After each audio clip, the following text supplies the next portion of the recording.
through Christ who strengthens me. You will often see and hear people quote, "I can do all things through Christ which strengtheneth me." Philippians 4 verse 13, and typically it is out of context.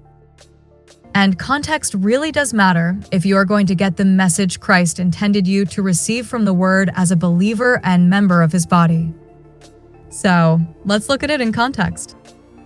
"But I rejoiced in the Lord greatly, that now at the last your care of me hath flourished again, wherein ye were also careful, but ye lacked opportunity.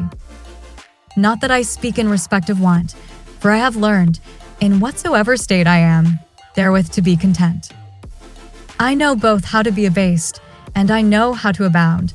Everywhere and in all things I am instructed both to be full and to be hungry, both to abound and to suffer need. I can do all things through Christ which strengtheneth me."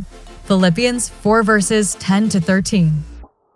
Looking at this, we find, contrary to what is often the mixed message and incorrect context in which many place this, the actual context was contentment regardless of the circumstances. Being strengthened by Christ, the believer can flourish regardless of what is going on around him in the world and his circumstances thereby.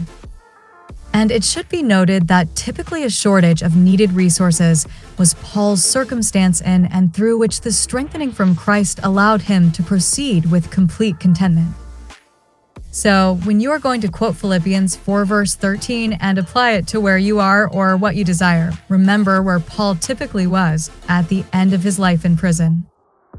Thus, we should recognize that altering of earthly circumstances was not the context or topic of this verse at all.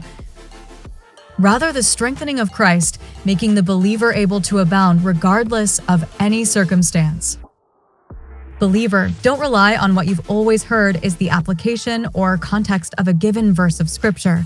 Rather, search and rightly divide the Scripture, paying particular attention to context.